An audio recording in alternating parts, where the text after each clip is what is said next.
Dear Youngstown State. What was that?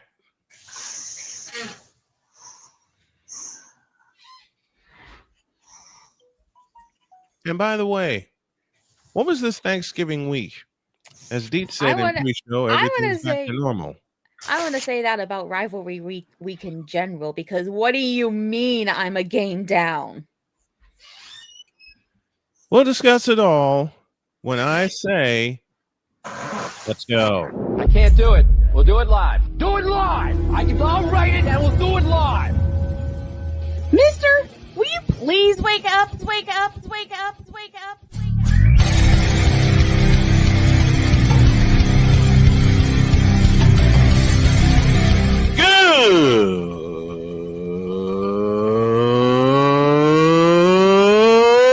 Good morning.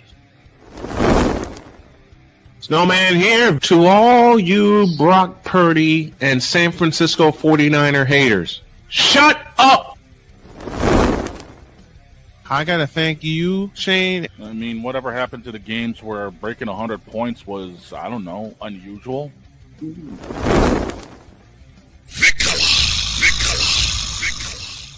There was one word to sum up the All-Star weekend. Trays. Because we take this job so serious. Splash Brothers, yes. Ray Allen, replace him with Steve Kerr. Reggie Miller, yeah.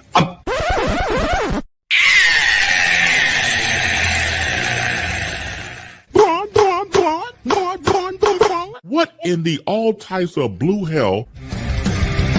Oh, shut up, you bloated seals. Oh, yeah!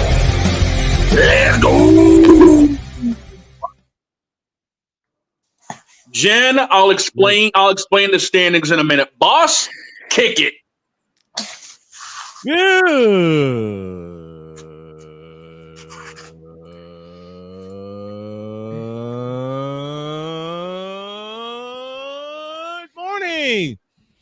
And welcome to the Manic What in the All Types of Blue Hell Was That Monday edition of Snowman in the Morning. Which one? Beautiful. The Bears are on top of the NFC. I have a conspiracy about what that. The hell? I have musings about that also. I have a conspiracy about that. I have Before we get into the musings and the NFC and why the hell Chicago's leading, to clear up the standings, Deets picked up a game on Jen, so she's only 8 ahead in the college, but she hit the magic number in the NFL by whooping everybody's ass. Oh, yeah. She's got Boss Man beat. She's now up to a 15-game lead in the NFL. That is the most evil. By the way, first I've off, ever heard. Because I know my tactic from here on out to keep that lead. Go ahead, dog. Before we fully get into things, can we just say her going 14 for 18 without a safety net? That's impressive. That's very impressive. I said to you that she has a talent for it. She's got talent for it. Yeah, Flora. I still don't think it was good overall. I guess because of the fact that taking those risks cost my lead. So that's the risk we run. If you went with Ohio State jumping with me on Michigan, you would have been tied with Deets going into Sunday. That's what hurt. But que sera. Where's my button? I should have gone with my initial gut and gone with Ohio. Just wait till the games. Just wait till the college games we pick this weekend. Exactly, on the championship. The 9 conference championship games. Yeah, that's a cluster. You know what? Every single conference championship game is broken. It is. Here's the thing, though. I have a question about this. Jen, I can answer your question. Jen, I'll answer the question you've got. The fence and glass are back for the conference championships. Let's go! Okay. My we safety will net get is to what back. happened. We will get to I what missed happened you, in fans. college. I missed you. Okay, I'm gonna say this Jen, right you said- now. wait a minute. Whoa. Time out. Jen, I say this very, very playfully. You are full of You know that? What do you mean? I'm being playful. She says the fence and the glass are back. I missed you guys. You still kicked our ass this Yeah, past exactly. weekend. Exactly. I did not. Yes, you did. Really? You got us by you got Really? everybody by 2 games overall this weekend. You whooped us on the NFL side. And you went 14 of 18, 14 for 18. which means And you only again, But I got. still lost Again, a let me- game lead. Doesn't matter. Just a moment, That just a moment. averages. That's amazing. let me just say what I said to Jen a couple of moments ago. I am being very, very playful I wish as I I could go am 14 of 18. as I am with the rest of the crew. But to go 14 for 18, I haven't pitched a Right. game like that in 2 years. Right. And here Also- comes this rookie who we love dearly and have adopted into the snow crew. She's a very integral part of it. And she goes 14 for 18. A whole lot of you. That's Also, I literally do- like throwing 7 innings of perfection. Yes. I also do want to I make also- a request. What? We gotta open up the arcade this week because oh my god, we gotta talk about something in particular that happened at the weekend on Fortnite. Okay, we'll deal with that. We'll discuss. We'll discuss. I was saying right now, Damien Snowman. has a question for me. You say to beat the man, you got to beat the man. So does this mean Caleb and DJ are the man? No, and No. you. Why? Why? No, 'cause the No. season's not over. Okay, on that Let topic me say though. that. Let me say this. Damien, yes, you beat the world champions in their house in a regular season game. You want to impress me? Victor, you know my next statement. Do it in January. Yeah. Let's see. Which leads to Dallas this, which leads beat to my Dallas next question. beat Philadelphia. Dallas Yeah, we beat Philadelphia. Yeah. What does And we that beat say? Kansas To City. my next question. And we beat Kansas Dear City. Philadelphia Hey. Eagles, what the hell was that? Look, Dallas beat both Super Bowl. Yes, we did. So Dallas Yes, we beat did. both In Super 4 Bowl from days. last year. So that means Dallas won the Super Bowl, right? No, they didn't. No, they No. didn't.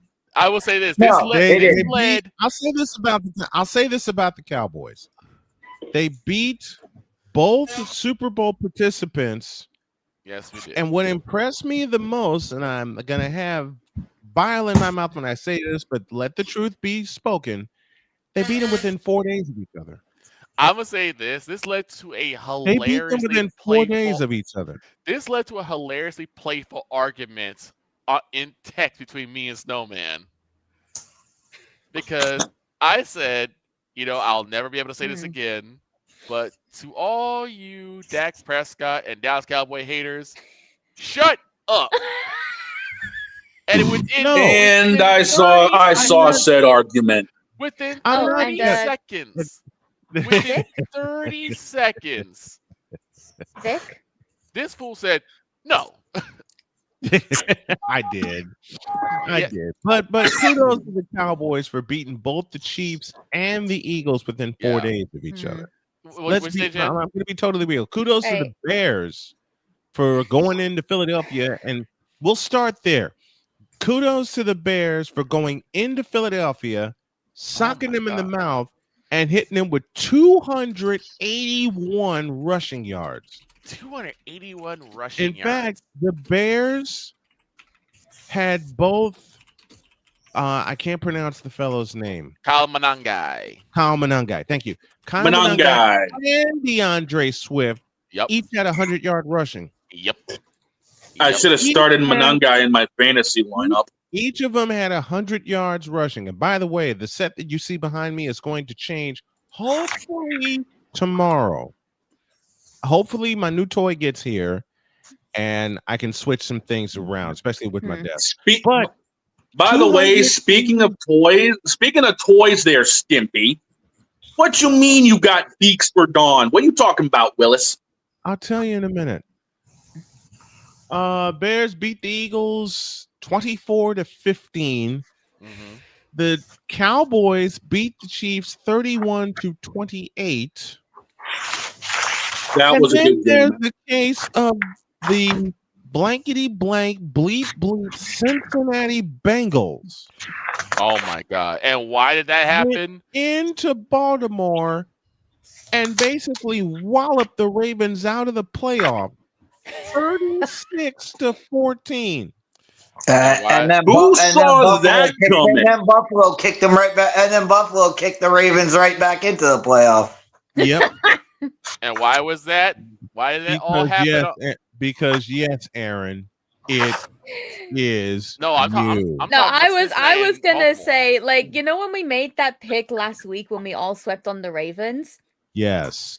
The fact that I said I would rather trust Gold Ship than the Ravens, I think my reasoning has been justified, and you know why my reason has been justified?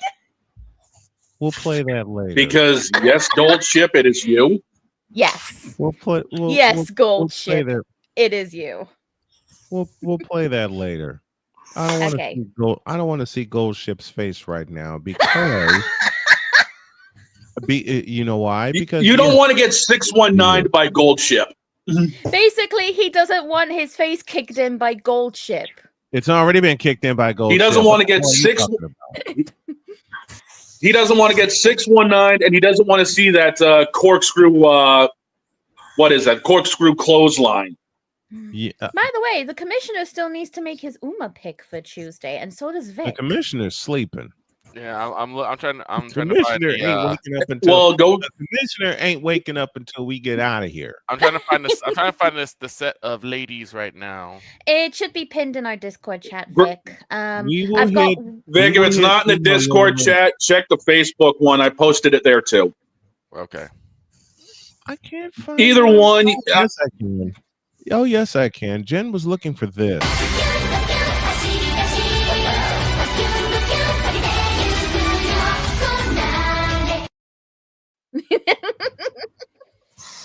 You Gold Ship.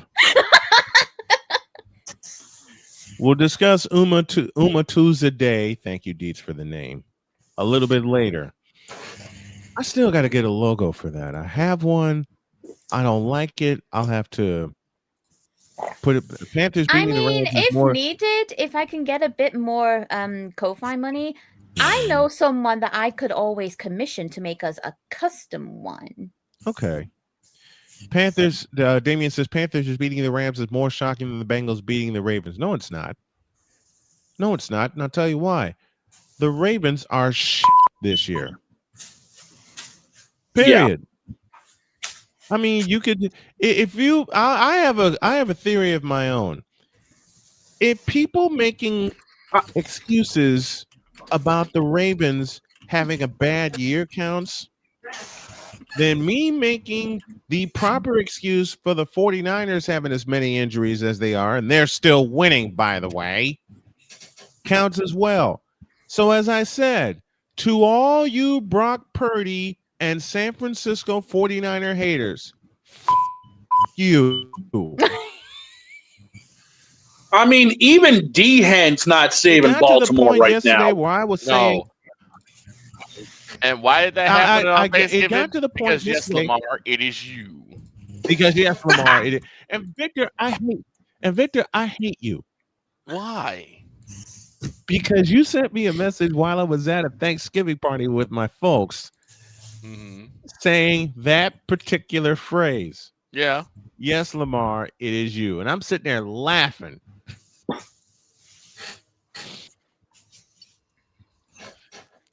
I mean, let me go to Don first, and we'll go around the board here.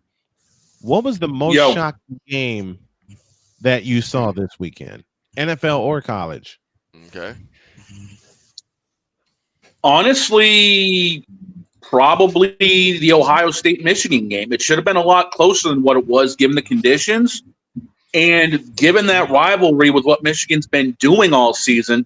You'd figure they'd had something for Ohio State, but honestly, Ohio State just came in and walloped them. So I think, honestly, that was probably the surprising game for me. But also seeing Dallas take the absolute crap out of Kansas City. Yeah, this is just showing Kansas City's season is over. Well, I'm sorry, but you can sit at 6-6. You're not going to win out. I'm gonna say this. That was my surprising game. I don't think they'll win out either.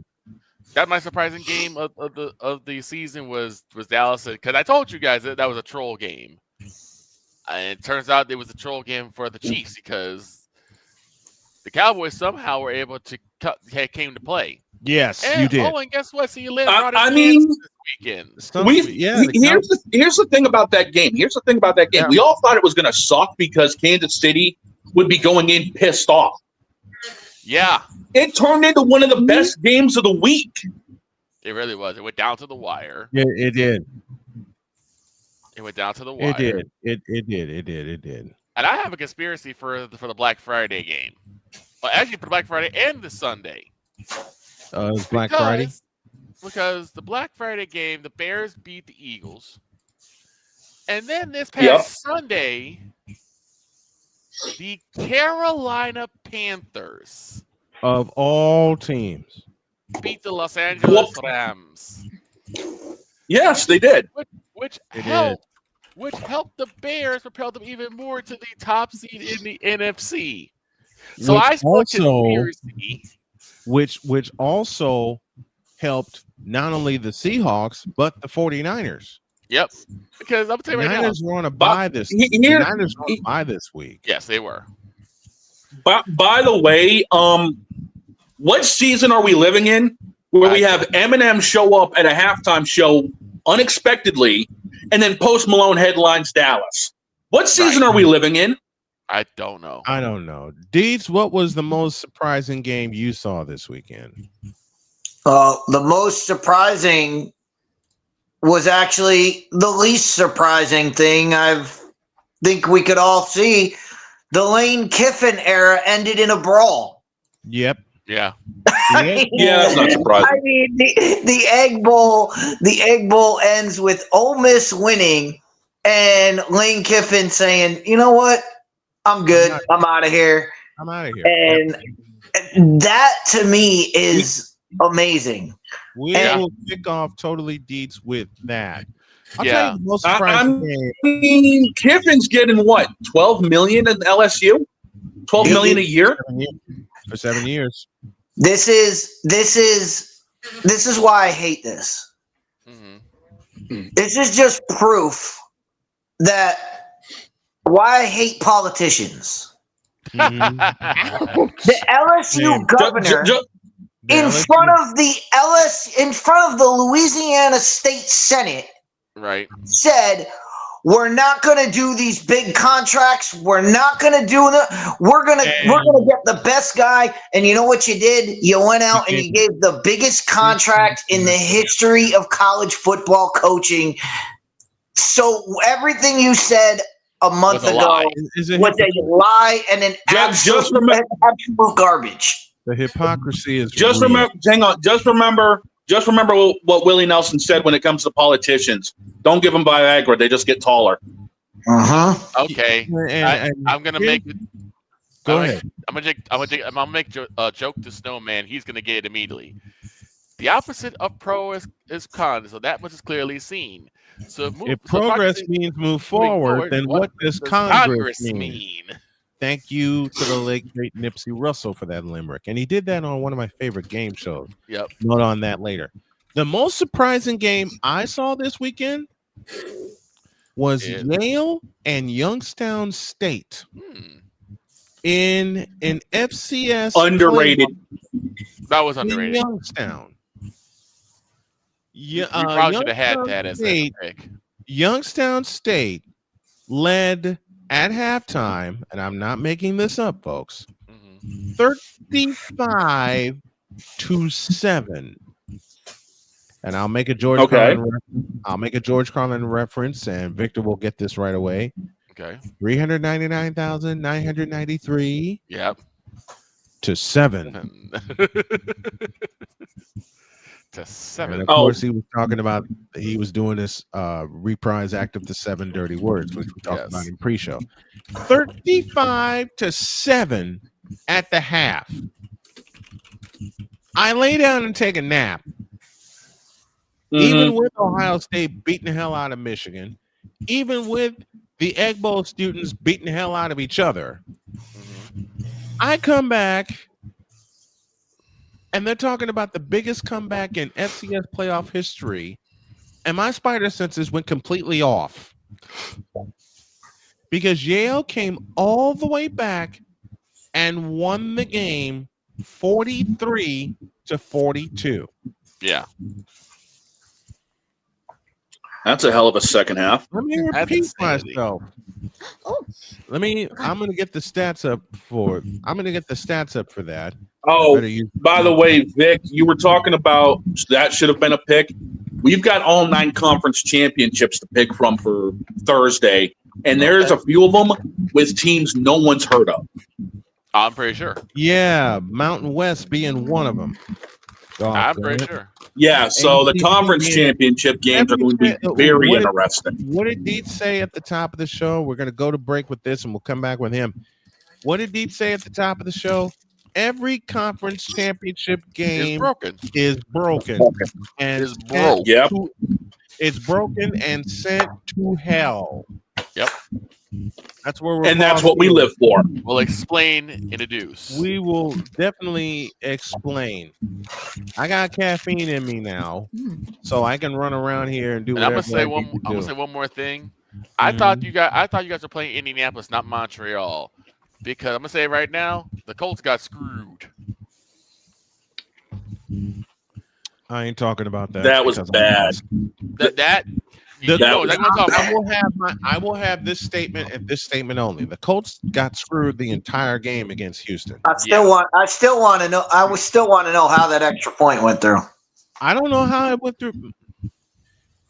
That'll be tomorrow. I'll save that for tomorrow. I have no idea. And by the way, I do have, before you go to break, boss, there is a second game that I saw that was a bit surprising.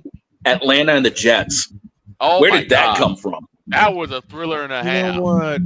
You know what? I'll classify Atlanta and the Jets like this. And thanks to the great urinating tree for this term. Tank Bowl. A tank bowl that was actually good to watch. That was a really good game. Not for me, it wasn't. That was a really Not good for game. me, it wasn't. But there's a reason why I said that game was full of shit. There's a reason why. Well, that's because you and the commissioner are both the same. Cynical. Right. Well, there's a reason why I said that the Colts got screwed. And it really comes out to one play. CJ Stroud waits 3 seconds after the play clock hits 0 to snap the ball. To get the snap. Yeah, I saw that. Throws it to a person who falls down. No one is around him. Mm-hmm. And they throw a pass interference flag, which then turns to a touchdown. That's just one of many. I was like, no. Let me throw some kudos to the Jets for not laying down and dying and competing, and kudos to Tyrod Taylor. Tyrod Taylor. Let me just say that out loud. So Ryan doesn't beat me. up. Now, in all seriousness, that was a good game in the Meadowlands. So is it just me? Is it just me, or is every team that Justin Fields goes on, he always has to play second fiddle to somebody else? He can never be a starter. He was playing second fiddle at Georgia, for God's sakes. Then Ohio State. Fiddle at Georgia. He was Ohio. Somehow he wound up being the starting quarterback at Ohio State. Mm-hmm. He gets drafted by the Bears and gets beat to hell. Then he becomes second fiddle to, of all people, Mr. Unlimited. Mr. Unlimited, I'll get to. You know what? I'm going to do a private thing on Russell Wilson because it'll involve cuss words. Oh, yeah. And thanks to all the stations that have picked us up this morning and continue to pick us up. Let's take a break. Yeah. When we come back. All the conference games are broken so bad, LeBron James would be happy that his jump shot isn't as broken as these conference games. These conference games are more broken than the NBA Cup. These conference games are more broken than James Harden's hairline. Oh. And his jump shot. These games are more broken than LeBron James's hairline. Oh, these games are more broken than Gerard Mayo. Stop. These games are more broken than Robert Kraft doing a kegger. Go ahead. Go ahead, Jen. Go ahead, Jen. These conference games are more broken than V. Shoujo's moral trust.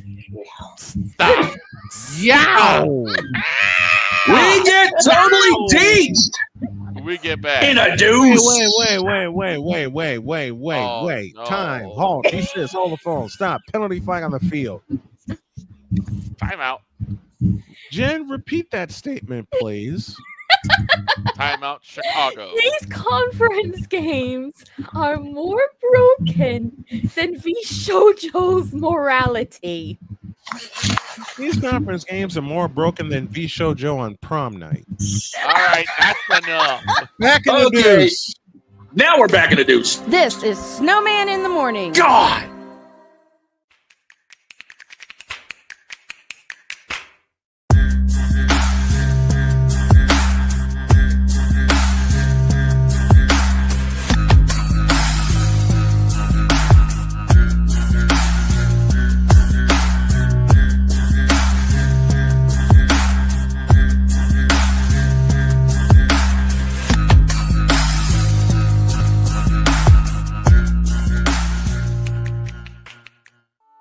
I'm Jenny Garth, and as a mother of 3, I know kids worry about a lot of things.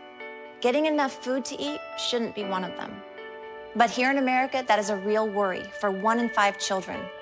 Even though we are one of the most food-rich countries in the world, 15 million children don't know where their next meal is coming from.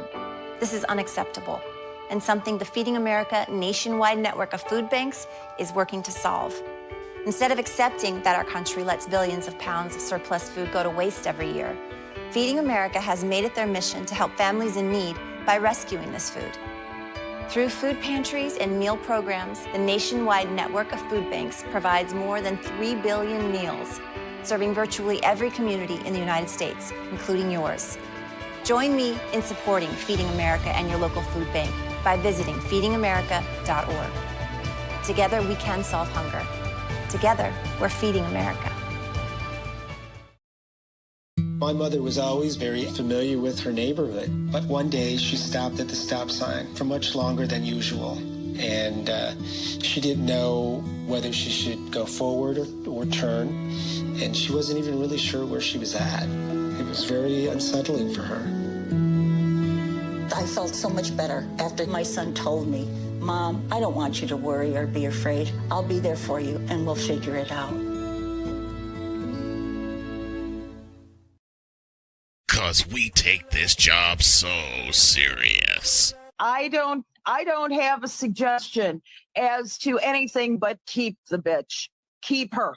If she does not, Wow. What in the all types of blue hell? This is Snowman in the Morning.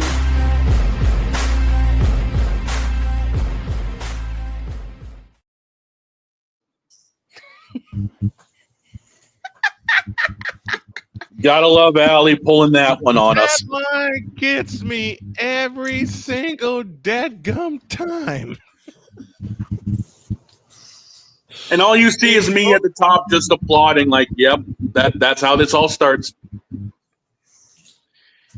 And all you see is me breaking in laughter. 29 after the hour. Welcome back to Snowman in the Morning on this Broken Championship Monday. Broken Championship Monday. I'm sorry. I mean, he's not wrong. No, not at all. Oh, gosh. Let's get totally deets. Passion. Do it! Come after me! I'm a man! I'm 40! Unflinching. Let's go back to losing. Parking was easier. Unrelenting. They're not gonna keep him off the field tonight! Totally. This one has a chance! Deeds.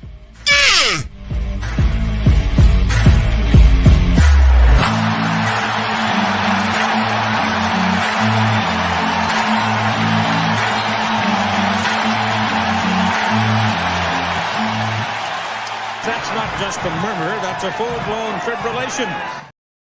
What we have here is a classic case of who done it. No, what we have here is a classic case of the NCAA and them graybeards drinking too much. You know what? They had too much vodka. They had too much vodka and bourbon. Vodka! We drink! We drink! Damn it! Jen? No, you know what? I can do this properly. You know what they had? They had too much vodka. Vodka! We drink! We drink.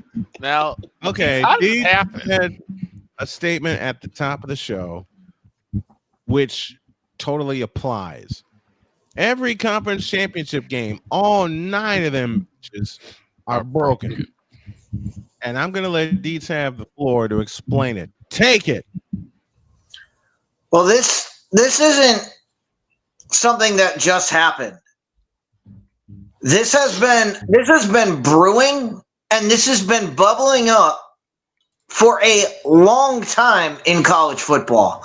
And finally, the pot's boiling over, because this is a symptom of is conferences are too big. They're too big. Teams don't play each other, and so there's no way to figure out who's supposed to be where. And we talked about this on Wednesday before Thanksgiving. What happens in the college football playoff when 12-0 Indiana meets 12-0 Ohio State? One of those teams is going to walk away 12-1. Does a team that is already 11-1, do they pass Ohio State? Do they pass up the loser of that game? I mean, that doesn't seem fair. No, it ain't. You look at it, so you look at it just from that angle. How do they work out what happens to the loser? And as I said on Wednesday, if nothing happens to the loser, if someone wins that game and gets the number 1 seed, and the loser gets the 4 seed, and they both still end up getting buys, why the hell are we playing the game? Right. If there's no consequence to it, why even play the game? Just move on, let the game go. Then you have the whole other can of worms in the SEC. Yep. Where all 4 top teams are both 7-1 in the conference. How they decided that Georgia is going to play Alabama, how the SEC came up with that, I would love to know what their metric was for that one. Because, as I said, as anybody who looks at that says, well, Alabama beat Georgia. Georgia beat Ole Miss. Ole Miss and Texas A&M didn't play any of the other teams. So try to figure that out. If you go by the top ranked, well, Texas A&M was the top ranked team in the conference. Yep. They lost to Texas. So, they had one loss to a pretty good team. So did they fall that far down that things happen? But that's besides the point, because yes, the winner of the SEC championship game will probably get into a bye week. The big question is going to be what happens to the loser of that game. Are they still in the playoff? It seems to be the case for all the Big Four conferences, isn't it? What happens to the loser of the conference championship game? Yeah. Last year we saw it. SMU lost in their championship game, but it didn't hurt. They still got to go to the college football playoff. Right. But we saw what happened. They played an extra game, and SMU ended up going from having a bye to having to go on the road to Penn State to play again. Is that going to happen let's just say Alabama, let's just say Georgia beats out, even just to make it more chaotic. What if Alabama beats Georgia again? Does Georgia all of a sudden, does Georgia now fall below Ole Miss and Texas A&M? Because they would have 2 losses. Both those teams would only have 1, but they didn't have to play an extra game. Right. That's the other thing is, again, we're seeing Georgia and Alabama again. It's like, I mean, this is like watching Roman Reigns and Brock Lesnar for the trillionth time. Who the hell cares? Or John Cena versus Randy Orton. I mean, and I would love to know. I would love to know what the metric was that they used to figure that out. I would assume that they just said, you know what, Georgia and Bama, those are the 2 teams everybody wants to see. Let's put them in. Who really wants to see Alabama at this point? Who's booking this stuff? Triple H? That's what they're doing. They're doing what's best for business. I mean that's what they do. That's what they do. Okay. That's what they Pizzle, Pizzle, I love you. Who booked this crap? So again, it goes back and then Ryan McCarthy. Just a moment, Victor. And then Ryan McCarthy backs it up with Godzilla versus King Kong again. Yeah, it goes down to, is the fix in? Because Georgia and Alabama are 2 big money teams, 2 big money schools. I mean, how does I mean, that's how you have to look at it. How does A&M get bounced? How does A&M get bounced out completely? And Ole Miss is just sitting right there. I mean, Ole Miss's 1 loss was to Georgia. Yeah, Alabama beat Georgia earlier, but they also lost to Oklahoma. So you can't say, Alabama has they don't have the worst loss. Well, what are we talking about? Right. So what are we talking about when it comes? At the end of the day, and then you throw in the complete. At the end of the day, isn't it about ratings? It would assume so, but then you go to the ACC where somehow Duke is in the championship game. Well, that's what I'm saying. Like, who could possibly care? You just answered a question that I had, Deets. Why the hell was A&M, as I heard Sean McDonough say during the Texas A&M broadcast on Friday, a loss and A&M is out of the SEC championship game? How is that possible? I don't know. I don't know how that was possible. I mean, I would have thought A&M, if they had won, obviously they would have been undefeated. I thought even with a loss, they're not going to drop that far. But apparently they did. Apparently the SEC. I mean, if you went by any metric, Texas A&M should have been the number 2 team. I don't understand why they're not. Now, but where do they go? Where does that put them in the pantheon of things? Like, where does that put them in the order? Right. Because you have a big problem because you can't put Texas A&M lower than Notre Dame. Right. And there's your ultimate wild card for the 2nd straight year. Notre Dame Fighting Irish. It's Notre Dame. The ultimate wild card. I said it last year, and I said it at the top of this season. The ultimate wild card is rearing its head again, and that is the Fighting Irish of Notre Dame. Yep. That's why I've said if you're one of these big schools, I mean, if you're Alabama, if you're Texas, if you're USC, oh God, if you're one of those schools, get out of the conference and go independent. Yeah, right. There's no reason to be in a 16-team conference when you can become independent. you can play some of these conference teams. You can play you can handpick the rest of your schedule. Right. And you'll make the playoff every year. That's what people used to say. Oh, if you just get into a big conference, you'll make the playoff. Now it's the exact opposite. If you get out of these conferences and you just make your own schedule, you'll be fine. Yeah. And for people that say, financially, if you don't think there's any network, any of these streaming services, if you don't think they would pay out the nose to have USC football, you're out of your mind. You're out of your mind. Texas could do the same thing. Alabama could do it. Georgia could do it. Any of these big name college football programs could go independent and survive. Georgia has the perfect network for that. TBS. Yes, they do. Billionaire Georgia could.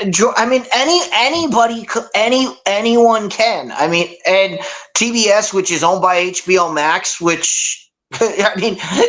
They're already trying to get football. They're trying to get football. They have a game every Saturday.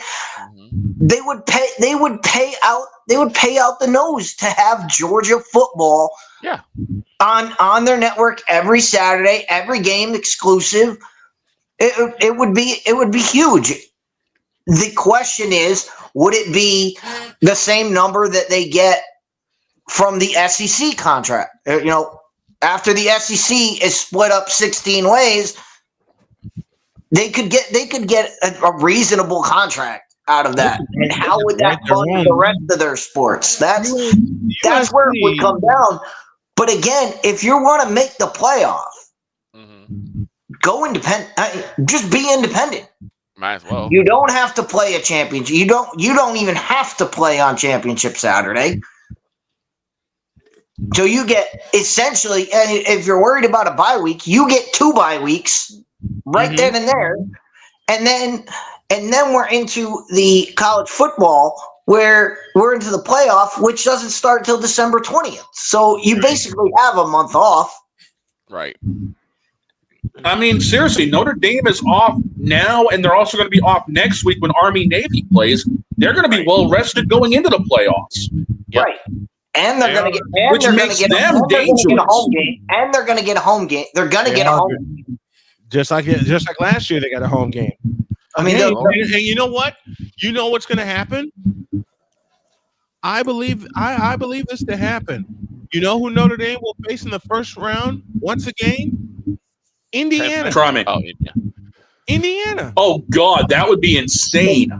If they drop Indiana from the number 1 seed all the way down to having to go on the road week 1, that would be, I wouldn't put it past the committee, but that would be amazingly harsh.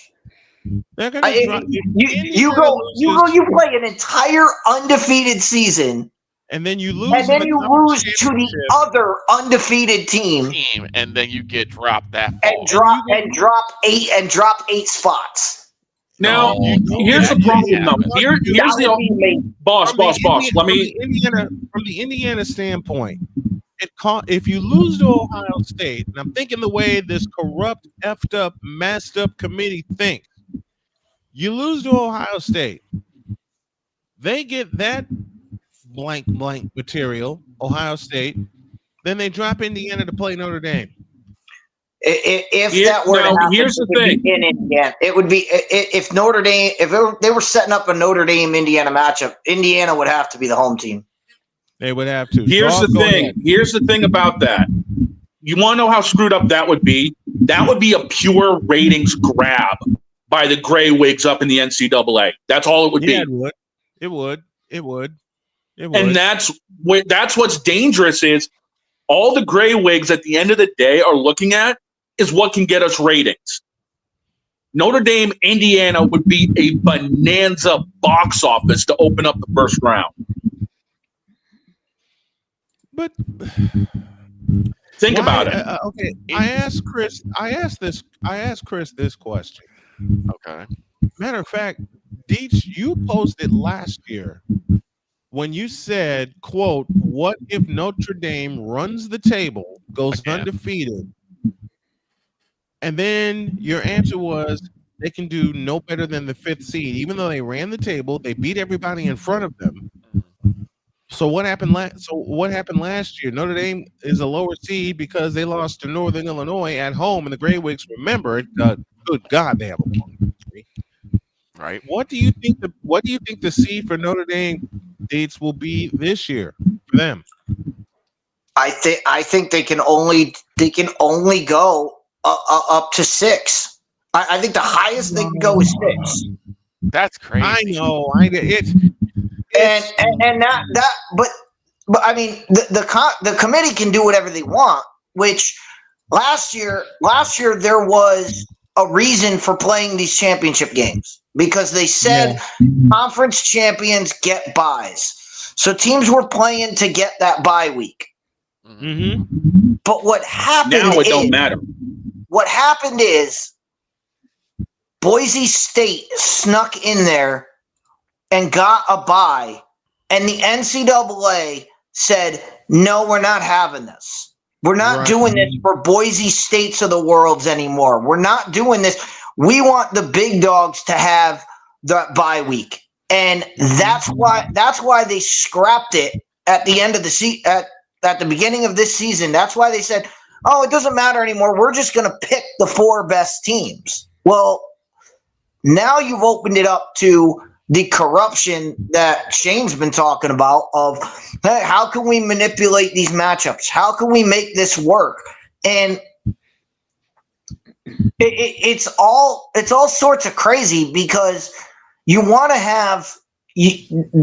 have like a college basketball feel to it. Yep. But you can't do that with football. There's a reason why the NFL playoffs reseed every single round. They reseed. Yeah.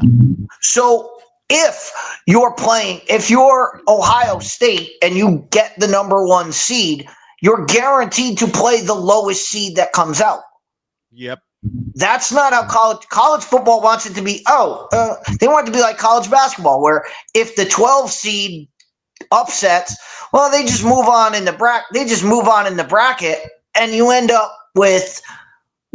end up with the 4 seed now having the best road to the championship. Well, that's not how football should work. Football should be reseeded each and every way down the road, so that the top team has the best path there because they earned it. Right. But that being said, I mean, we talked about Notre Dame. I mean, there's no way Notre Dame, like I said, there's no way Texas A&M can be ranked lower than Notre Dame. No way, because Texas A&M beat Notre Dame. Because they beat Notre Dame in Notre Dame. In Notre Dame Stadium. In South Bend. They beat him in front of Touchdown Jesus on a walk-off. Yeah. So you cannot justify it to me to say, oh, well, Notre Dame, since then, Notre Dame has spanked everybody, and so we're going to move them up. Oh, but because Texas A&M lost their last game of the season, we're gonna all of a sudden rank them lower. So A&M has to be at least the 5 seed. If they don't maintain their bye, which could happen. I don't know. I don't know how they're going to figure this out, because A&M's not playing. A&M is done. They're sitting at home. They're going to watch Indiana and Ohio State settle things on the field. They're going to watch Georgia and Alabama play an SEC championship game, which, if Alabama were to win, that throws all more chaos into it, because Alabama is number 10. Mm-hmm. So are you telling me if they beat Georgia for a second time, their 2-loss team is going to jump over a 1-loss Indiana, a 1-loss Texas A&M, a 1-loss Ole Miss, they're going to jump all them because they won a conference championship. What are we doing? And then may as well put this in the equation: a one-loss Ohio State. Right. Yeah. I mean, a one-loss. Whoever loses in the Big 12 championship game. Is Alabama going to jump them if they win the SEC? I don't know how they're going to rate that. I mean, we know they're going to get in, but are they going to move up enough? Who's Virginia or Duke going to replace? What if Duke beats Virginia? Are you going to put an unranked team in the college football playoff just because they won a sorry ACC? Let's go there. They wouldn't have a choice. They really wouldn't have a choice. Let's go to the ACC. Let's go to the ACC. And I know Deets has been wanting to tear this conference up for a long time. Tell me how in the Vita Blue hell are the Duke Blue Devils and the Virginia Cavaliers playing for the ACC championship? Well, we know Virginia earned their way. Virginia earned their way there because they're the only team in the conference with one loss in conference play. So they've earned their spot. Right? Yeah. Everybody else, I have no idea how they picked Duke. And maybe they just set them up and threw a dart at the board and said, "All right, that's the team that gets it." Maybe they got tired of Georgia Tech pulling off miracles. I don't know. But Georgia Tech. Well, Georgia Tech lost it when they lost. Well, then does that mean Georgia Tech's loss really? Yeah. When they lost, I was about to say, how big are Georgia Tech's losses looking now?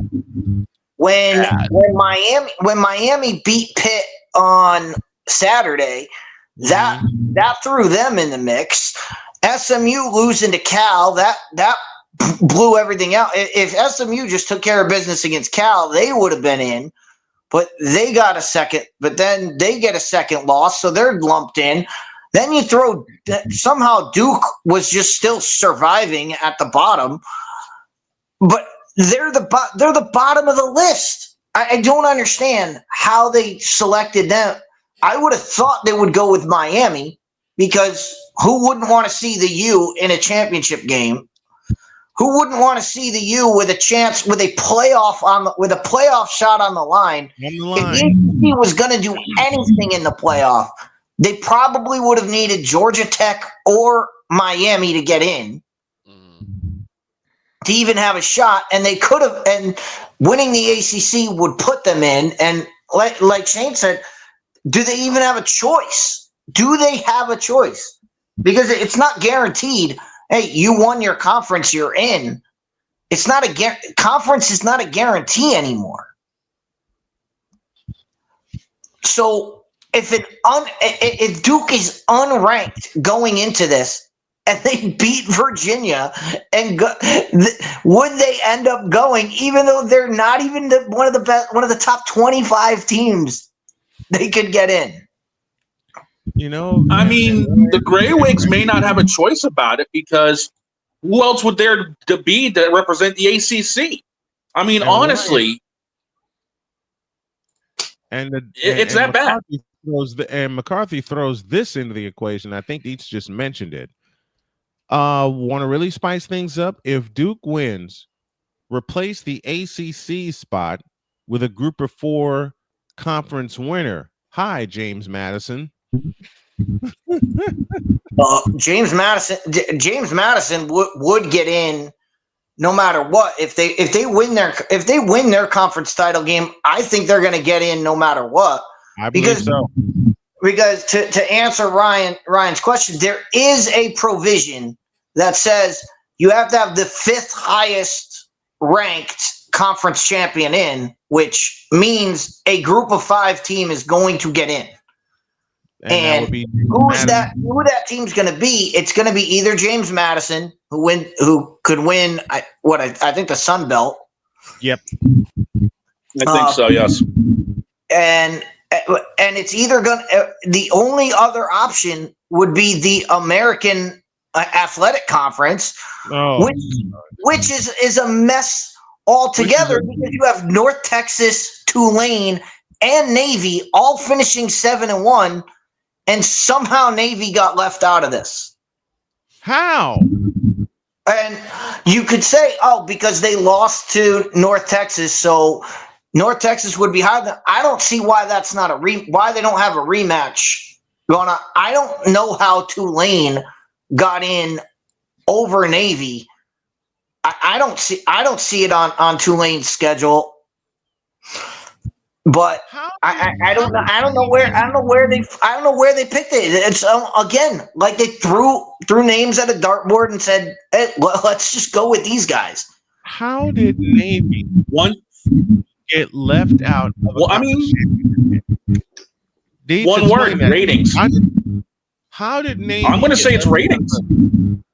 That doesn't apply. That doesn't apply. That doesn't apply. I mean, ratings doesn't apply. If you think Tulane is going to bring more people to more eyes than the Naval Academy, no way. No way. The Naval Academy. So then maybe across the board, every naval officer ever served would be watching a conference championship game with the Naval Academy in it. Okay, then let's put it this way. Is it the fact that the Army-Navy game is hurting Navy overall with this? Because they've yet to play that. Could that also be an issue? I think that could. I think that could have played into the fact that they said, "Oh, well, Navy's got the Army-Navy game, so we'll put them over there." But if that's the case, then don't put them in don't put them in the conference. Don't put them in the conference, and don't put the Army-Navy game a week after conference championship game. I mean, but that's neither here nor there because Army was in the American Athletic Conference Championship game last year. So Army did the same thing. They went on, they won the conference championship, and then they still had to play the Army-Navy game the next week. So wouldn't be the first time that they've been in a conference championship game. And it would have been so chaotic had Navy been in the conference championship game, as it goes back to a point that Dietz made a couple weeks ago. Dietz, I'm going to mute you for a quick second. That Navy can win the American Conference Championship, have a spot in the playoff, and yet still wind up being a 2-loss team if they lost to Army. It expounds on that point for Dietz. So now you take that out of the equation and you insert Tulane and North Texas playing for the American Conference Championship game, not even taking a look at Navy. Dietz? And it goes even further, and I so want to see this happen just so we can have the headlines of if we have the Big 12 championship game with Texas Tech and BYU. Mm-hmm. If BYU doesn't win that game, they could get jumped by whoever wins the American Athletic Conference, and it could be Tulane, which their starting quarterback, Jake Ratzlaff, was at BYU before he was kicked out of school. Kicked out by BYU. So he transfers to Tulane, and now he could kick BYU out of the conference, out of the college football playoff. It's a wild turn of events. But these are the things that we're talking about. These conferences are too big. They're too big. If you just shrink these conferences down to 10 teams in each conference, they all play each other. We don't need Championship Saturday anymore. It's not necessary, especially if you're going to make it, hey, we're just going to pick the top 4 teams. You don't need a Big Ten champion. You don't need an SEC champion. All you need is you could have 2 SECs. You could have 20 teams in the SEC. 2 separate divisions of 10 teams each. Well, whoever wins their division, you're in the college football playoff, and we'll let the playoffs decide it. That's the way to go here. Here, let me ask this question then, Deets. Let me ask this question then, Deets. You shrink the conferences to 10 teams, which I totally agree with. Do you bring back the Southwest Conference? You could. I mean, you could rename that. I mean, they should. The Big 12 should take that name anyway, because they're already the Southwest. They're already the Southwest Conference with the additions of Arizona and Arizona State, Utah, and then you've got the Texas teams. So they're already the Southwest Conference. They could easily rebrand and make sense when you're not the Big 12 because there's 16 teams in your conference. Dog, you had a question. Now, here's the thing then. If we get rid of the conference championship week, does that mean we just push rivalry week back 1 week and say, hey, let's just do it that way and have an extra week in the regular season? No, I think you keep everything the way it is right now. I think you move up. You move up the playoff.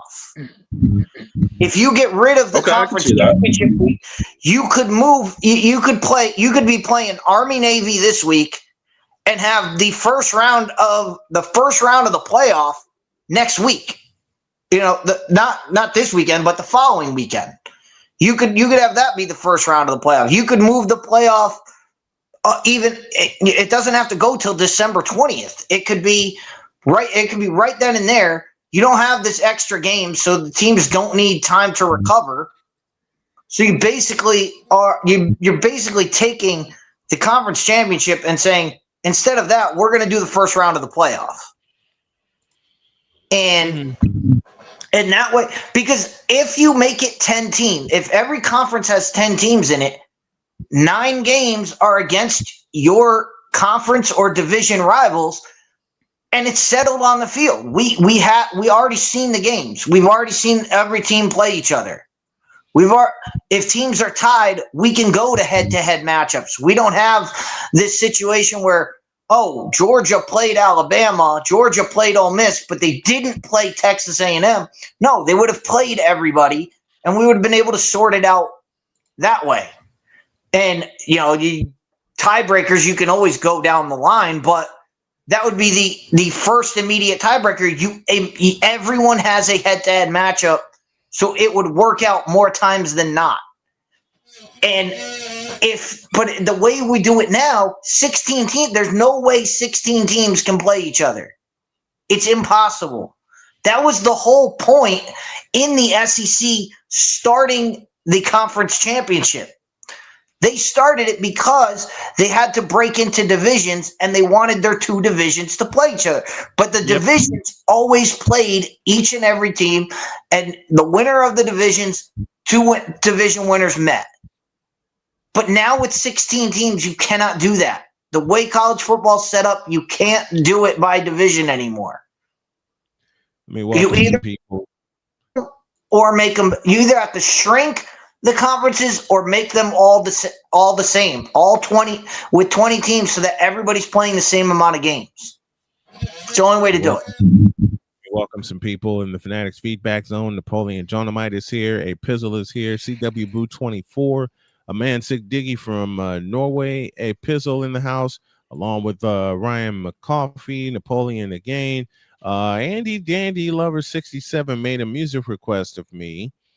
We will see if we have time to do that. The Birchwood Vampire is here with us. Devon Hernandez is here with us as well. Damien's been chatting it up with us, and Damien says, if you shrink the conferences down to 10 teams, how would that be fair for an unknown college that is trying to make their way to becoming a well-known school, say like App State or Bowling Green? Deets, I'll let you answer that before we go to break.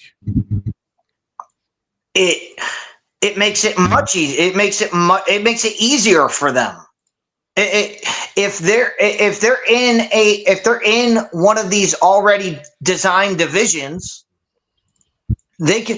If they win their division, they're in the college football playoff. I mean, you would look at App State. They would probably be in a conference with Virginia, with the North Carolina teams, with probably some, South Carolina and Clemson would get thrown in. And it would be how you divvy up which way they go.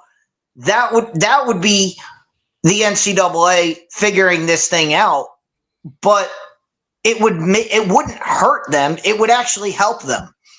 And if you did it that way, if you did it in a way that you allowed divisions or I call them divisions because I don't want to call them conferences anymore because the conferences are just too big. If you implemented like a European football, like the Champions League, how they do it.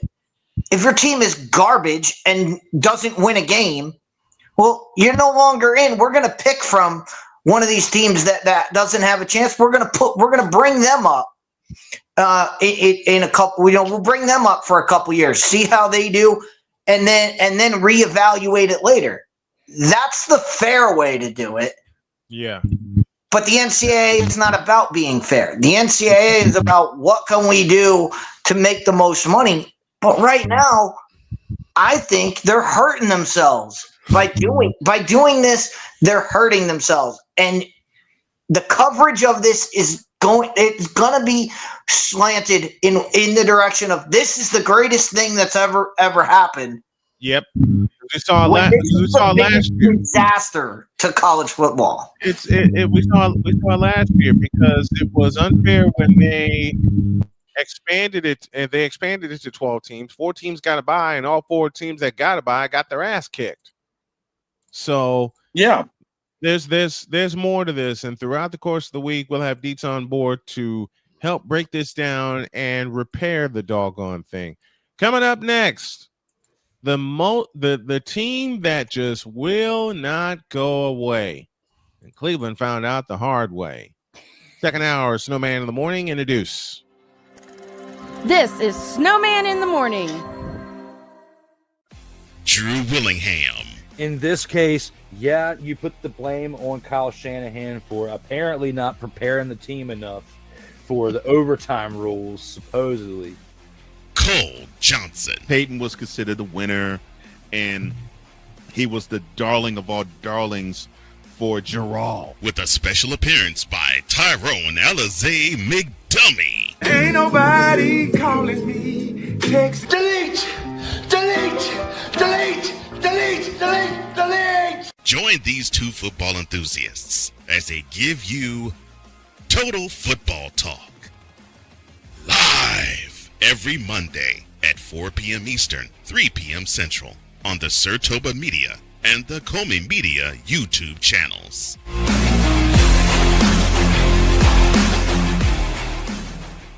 Hey, Eagles fan. Join my man Cool McCain and a host of others as they break down every single game, every single week in an objective manner, and also from a fan's perspective as well. Remember, this cast feels just like you. Nobody likes you. And you don't care. Fly, Eagles, fly. Eagles Elite Podcast. Every Wednesday at 8:30 p.m. Eastern on YouTube and other podcast outlets.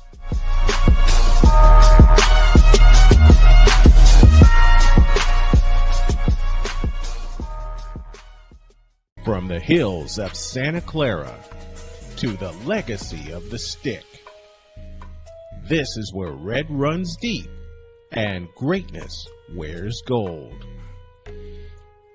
40 plus years of fan, 30 years in the booth, and now it's personal. The 49ers like you've never heard them before. This is That 49ers Show on Snowman Sportsnet. Hosted by Brian Snow, each week you will get a recap of the game that just happened and the game that will happen. All the stats, facts, and figures, all the fun notes, fan chats, and everything else you could put into 30 minutes. This is That 49ers Show on Snowman Sportsnet. Wednesdays at 7 p.m. Eastern, 6 p.m. Central.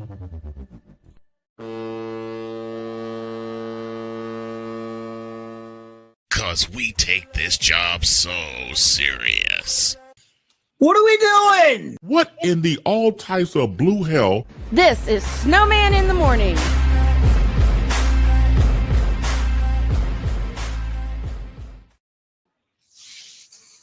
I got to find something here. I found it. 11 after the hour. We owe you some IDs. I think. You're listening to WJSDB, your Hoosier Sports Home and Indiana Sports Hub play-by-play voice. You're listening to WHDR-DB, your radio home and voice of the Carolinas. You're listening to WBWS-DB, your new Chicago Sports Hub radio voice. And thank you to the folks at Mission Radio 1700 down in Alabama for picking us up, WIRU in Chicago. And there are a couple of others that are flirting with us and wanting to pick up our show. Now, before you get into San Fran being the team that just won't quit and sounds like there's $6 million in the bank rebuilding themselves, I noticed something interesting about some of the conference championships. All right, what you got for me? Okay, first off, the TV schedule is screwed up. They've got Georgia and Alabama on at 4 o'clock on Saturday. 4 o'clock, yes. And they've got Duke, Virginia on at 8 o'clock going head-to-head against Indiana, Ohio State. Who thought that was a good idea? Duke, Virginia needs to be behind a paywall. I'll suggest it. Now, Duke and Virginia. Let me give. Go ahead. Yeah. Here's the second thing. Georgia, Indiana, and Duke are the road teams, right? Look where they're playing. Georgia's playing in Atlanta. Duke is playing in Charlotte. Indiana's playing. Indiana's playing at home. Exactly. Look how screwed up this is. Bloomington is 3 hours away from Indianapolis. I'm definitely out the loop. How is it screwed up? Okay, because the road teams are technically playing at home. Right. Let me explain. Georgia's playing in Atlanta, Georgia. Yeah. Georgia's playing in Atlanta, Georgia. Indiana's playing in Indianapolis, Indiana. Mm-hmm. And Duke is playing in Charlotte, North Carolina. Duke technically Durham is an hour away. Duke is 3 hours away from Charlotte. Mm-hmm. Bloomington's only a few hours away from Indianapolis. Yeah. Right. And Athens ain't that far away from Atlanta. Athens is 90 minutes away from Atlanta. There's an Athens in the U.S. There's Athens. There's a few of them. There's at least 3 of them. I think there's at least 3 of them. The one I know of is next Athens, thing. The only thing they got right is Texas Tech is playing in Texas. Yes. Next as thing the I know, home you're team. gonna tell me there's a London in the U.S. Actually, there probably is. There is. There's two of them that I know of. Listen, Jen, there's 2 of them that I know of in North America. One of them is London, Ontario, which is north of the border, north of us. The other is a small town I went through on my way down to North Carolina when I lived there the first time. That's London, Kentucky. You guys are never gonna beat the original London here in England. We don't want to. Obviously not. Now. But tell me that that's not completely screwed up. The road teams are technically playing at home, which means they would have such a huge advantage. Well, listen, I was about to say the Georgia Dome. Mercedes-Benz Stadium is going to, I know they're going to have the Silver Dome, brother. Shut up. I know they're going to have patches of Alabama fans, including the band and stuff like that. But come on. 74,000 seats in Mercedes-Benz Stadium, and 3/4 of them are going to be barking. No, I mean easily. the way they dole out the tickets, it'll be a 50-50 split. That's the way they dole out most. I mean, it'll be as far as the fans, it'll be 50-50, and then you have all the sponsors and all their stuff. The sponsors will, they gave their tickets away. They'll bring in people, so it might skew a little bit, but it's not gonna skew that much as far as fans go. True, especially with the SEC championship, especially the way Alabama's lived in the SEC championship. So their fans are not. It's not like that's something unusual to them. They're a borderline permanent fixture. Yeah, they're used to making. They're used to making that trip. But here's the thing. Just a moment. I have a trivia question for Dietz. Let me test his knowledge and see if he remembers, and I'm banking that he will. In what city was the SEC championship born? Where was the first one played? The first SEC championship game.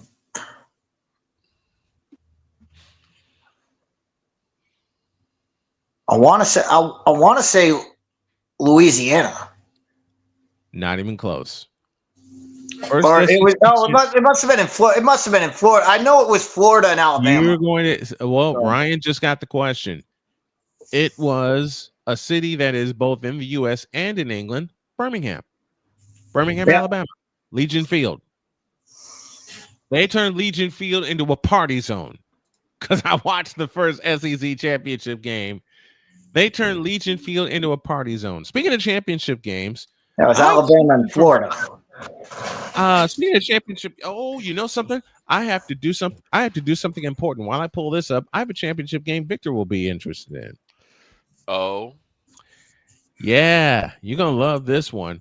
Okay. The IHSA 7A championship game to be played next weekend. They didn't play it this weekend because of snowstorm. Did you see the games? Yeah. I'll tell you one that I'm going to do from here. Okay. Next Saturday, they're going to play the game in normal. Of course, the IHSA TV has broadcast rights, but I got alternative broadcast rights. It's St. Rita and Brother Rice for the 7A championship. Again. Yes. Chicago's version of Ohio State and Michigan, or Alabama and Georgia. And Brother Rice and St. Rita. And we've called a few of those games. They're insane. They are insane every time. It's nuts. Here we go. This is the person I'm looking for. And I told a dear friend of mine that I would start doing a live read and I would clip it and send it to her, because there's a mutual friend of Victor's and I that is going through treatment of a brain tumor. His name is Chris Hilliard. You remember Chris because he worked with us when we covered Brother Rice. He's going through aggressive treatments right now. Okay. And I'm trying to find where I was going to do my live read, because if I try to find it on my computer, it'll start acting crazy, and I don't want to do that. Here it is. Put it up. Doggone it. There's an event that's going to be on March 1st in Chicago called Climb for Chris. And the bio reads as follows. Chris was diagnosed with a brain tumor in September 2024. Since then, he has been in an active and aggressive treatment, traveling weekly out of state for these treatments. These trips come with steep costs, including last-minute flights, hotels, meals, car rentals, etc., which add up quickly. Please support Chris, a graduate of Brother Rice of 2009, as well as the Crusaders' former head lacrosse coach, on this ongoing battle by becoming a member of the Hilly Army. Let's fight alongside Chris. The benefit fundraiser is set for March 1st in Chicago. It's located at 115 Bourbon Street, which is 3359 West 115th Street in Marionette Park. It goes from 2 to 6 p.m. And I and my wife are going to try to make that. And I know I'm going to get an assist from Michelle Hilliard, but Chris is very, very dear to me. He's dear to us here at the station. Give me this camera. Take it. Chris is very dear to myself, our late friend Alvin Washington, to Victor, and to everybody in Chicago who knows the fun rivalry that is Brother Rice and St. Rita or Marist. Anyone who comes in contact with Chris immediately takes to him, and they love him dearly. Yes. And Chris has been very, very dear to me. And to see him go through this is awful. Yeah. I talked with his mom, Michelle, recently, and I told her, I said, honestly, I don't know if I'm going to make it, even with it being in March. And she said she would lend an assist so we can get up there. So what I'm going to do beginning tomorrow is put a link down below where you all can support and join the Hilly Army, in which the folks here on the panel are a part of and will be a part of, because we want to see Chris healed up, want to see him back on his feet, and we want to see him coach again if he has the strength to do so, and we want to see him be not only a proud husband again, but a proud father again. So y'all do me a favor.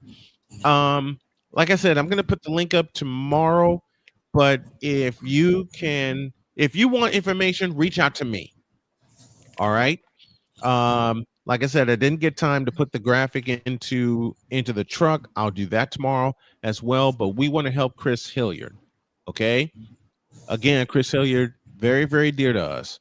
So we want to help him as much as we can. So tomorrow you will see the graphic for the bash, and you will also see a link down below where you can either contribute to Hilly's Army or purchase a ticket if you're in Chicago, and let's go see him. Let's like make Chris whole again, so he can be here with us and be here with his family. I've been meaning to do that.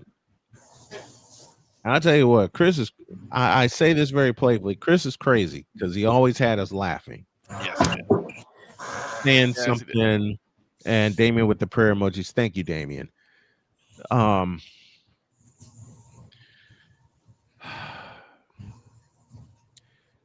Victor, how many times? Breathe, boss. I don't know. This is special to me.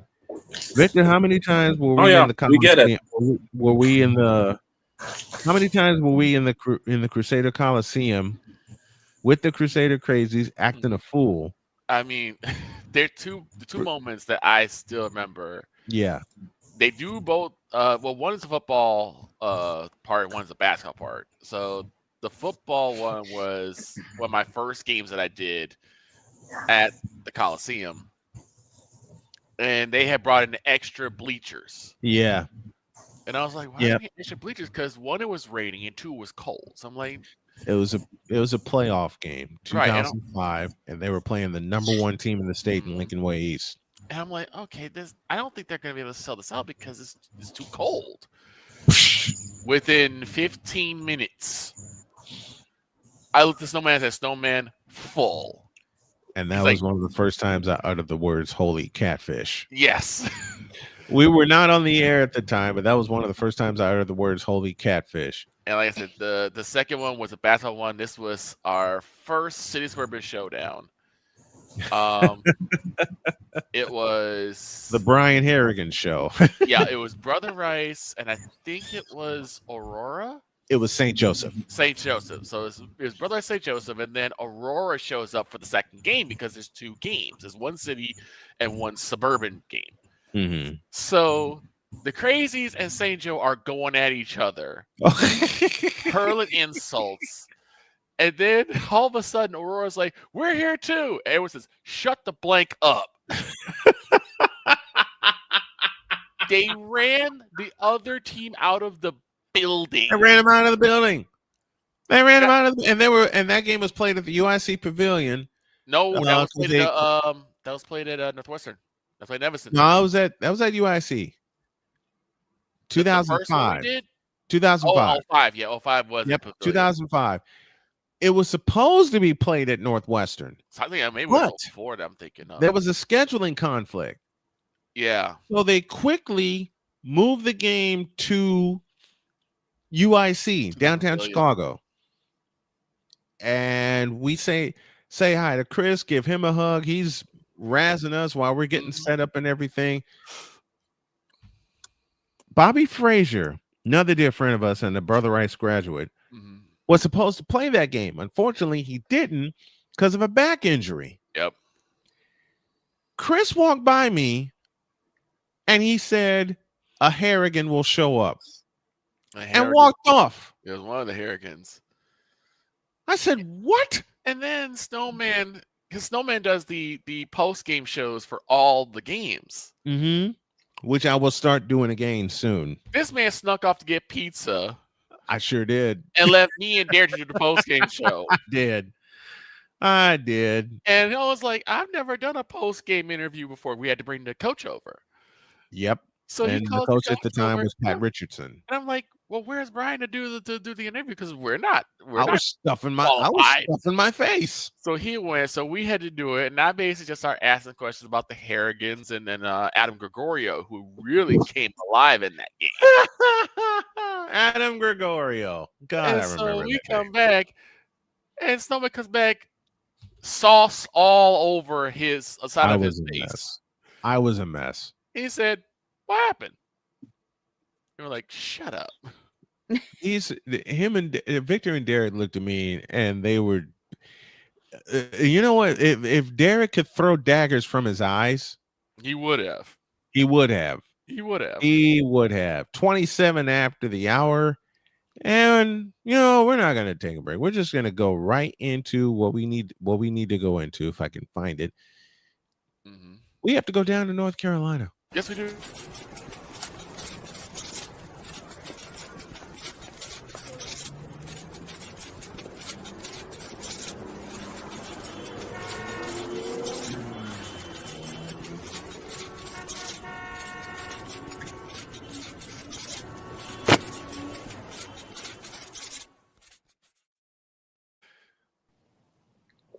He is with us with a few notes of his own. Jay, how are you, my man? What's up, guys? So I take it that Carolina has not burned down yet. They're a schizo team. They're likely to lose their next game. Yeah, because for some reason, like the Carolina Panther fans that I know are losing their collective minds. Yes, they are.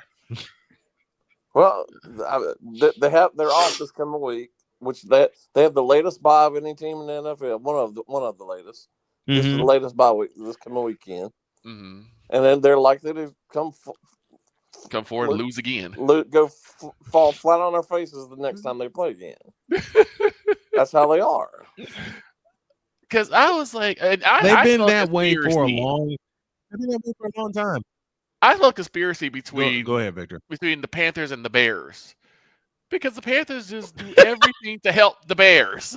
Well, at least the Bears are relevant. I mean, if you guys listened to the game on Monday night last week, Troy Aikman made a notice basically saying they're irrelevant. They are. Yeah, because they don't consistently win. Because I'm like, because the Panthers give the Bears draft picks, number 1 draft picks, which I think the Bears. Well, that was dumb. That was dumb. And then twice they beat the Rams, which propels the Bears further into the top seed of the NFC. Into the top seed. And so I'm like, is there a conspiracy between are the Bears and the Panthers just working together? But if you're the Rams, I mean, the Rams played so well last week, and they look like they're clearly the best team, at least in the NFC. And you just go lay an egg yesterday. A big, not as big of an egg as Lamar Jackson, because yes, Lamar, it is you. And Matthew Stafford hadn't thrown an interception since September. Right. And he goes out there and he throws one yesterday. Yes. And he throws one yesterday. Didn't he have 2 yesterday? Yeah, 2. How is that possible? How do you blank that that you up? go from an MVP conversation to being Kirk 2 Chainz Cousins? My God. You like that? No, shut up, Kurt. I still think they're better than the Bears, though. Oh man, you listen. I agree with Victor's conspiracy theory about the Bears.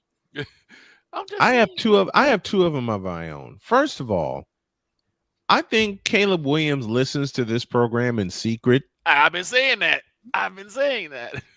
You've been saying that the last 5 weeks. I didn't want to think about it because it's hilarious. And secondly, he's actually doing good lately. Improving. He is. I can't.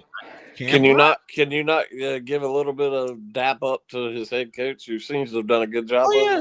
Yeah. Not only his head coach, but his offensive line. His offensive line looks a lot more solid. He's able to stay upright more often. The Bears are doing something I have begged them to do for 3 years. And that run the ball. They have good running backs. They do. They got two good. They have a pair of running backs. And they haven't been utilized until now because of the guy who's now the doggone defensive coordinator for the Cowboys. Matt Stupid Fools. Stupid Fools. I mean, I was thinking about this yesterday.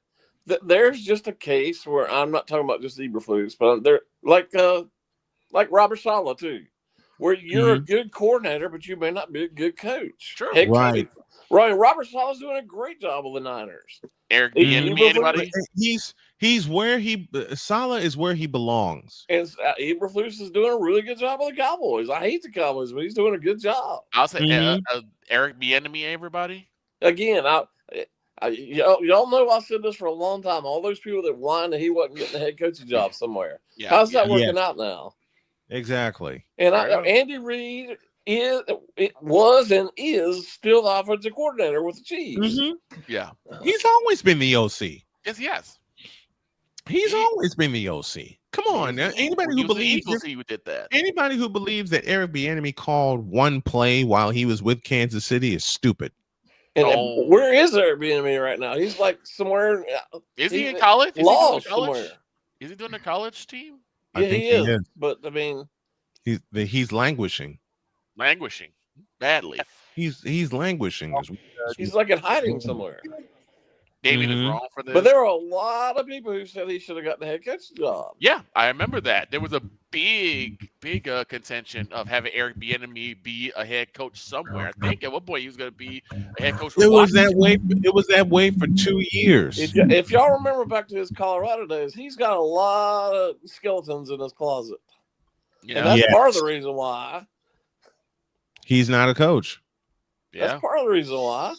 That's part of the reason why he's not a head coach and never will be a head coach. And there's another guy who's, I know he's still in the NFL right now. There are a lot of people down here who thought that Steve Wilkes should have gotten the Panthers job when he was the interim coach that year. True. How's that working out now? He's not. He's been bounced around all over the NFL since then. Steve Wilkes was, and I capitalized the word was, the defensive coordinator for San Francisco. Yeah. He took him to the Super Bowl. Then I found out via Papa and Lund, one of my favorite shows I listen to on KNBR, Steve Wilkes has a lot of skeletons in his closet, and it filtered down to the team. And it's obvious Shanahan did not like him. Very obvious. No, he didn't like him. He had reasons. But it's obvious that he and Saleh like each other. There's no question about that. Oh yeah. And that 49er defense is coming around quick. Yeah. Now they get a week off to heal. They get some players back. And they have no business being where they are. I mean, that None. team is beaten to a pulp. Listen, we have been still here. They are. We have been. I will do a separate Snowman's take on this. We didn't get time today. Listen. I said at the top of the season, even with the injuries, I just hope the 49ers compete. Now they're a half game out of the out of first place in the West. Miraculously, they get a week off this week to heal, and then they get an early Christmas present, and Tennessee comes to town. You know, I know the NFL likes to stretch out the off weeks as much as they possibly can. I know this is the last off week for several teams. Yep. To me, this is too late. It is. You get to December, it's just too late. Yeah. Let me ask this question to you, Jay. In 1993, hold on. In 1993, the NFL flirted with an idea for 1 year that each team gets 2 bye weeks. I remember they used to do that. They used to do that. Why did they stop doing that? Because they don't want to stretch the season any longer. I mean, point. They might That's have to fair. seriously get. That's fair. I mean, I don't care what people say. They're going to 18 games. You might as well just get. Yeah, they are. So why not? And it's going to be within 2 years. It's going to be. Consider it then? It's going to be within 2 years that they go to 18 games. It's going to happen. And because that was when they expanded the schedule. Because it was collectively bargained that to get an extra game, they'd have to give up the bye week. Yeah. But once upon a time, like I said, 93 was the only year they did this, that every team got 2 bye weeks. Right. And the Super Bowl wound up being played on the last weekend of January, 1994. I remember because it was my mother's birthday weekend, and God bless you, Mom. Bieniemy's running back coach for the Bears. What's that tell you? Yeah. Oh. Thank you, Damien, for that. All right. Thanks. And Victor's face just wrinkled up. Well, no, I mean, that might be the best place for him because you look at Swift and Monangai, they're running people over. So I'm like, that might be. But look how many jobs he's had since he left the Chiefs. Yes. Yeah. Yeah. Four of them, I think. If you think about it, the same thing we said for Ron Rivera with Washington. After his magical run with the Bears as defensive coordinator, everyone said, "Oh yeah, he needs to be the coach for Washington." And how'd that work out? Now he's the general manager for the Cal Bears. Yes. The California Golden Bears. The California Golden Bears. Okay. Okay. Now, who, by the way, is in the sorriest of sorry football conferences. Yes. Well, Jay, speaking of, what's going on in Durham? Are they more pumped about Michigan State basketball coming to town, or are they more pumped about the ACC championship game? Well, they're actually going to Michigan State, but in my opinion, it shows you how bad this conference is in football. Agreed. It's just a 7-5 team is one of your representatives in the championship. In the championship game. Right. If things break right way, I mean, a lot of people don't know this. There's a new rule this year, where if Duke wins, the ACC may not have a representative in the CFP. Because it's the 4 highest ranked conference teams. Then after that, it's just anybody. And Deeks talked about that. And how embarrassing would that be? Deeks talked about this earlier.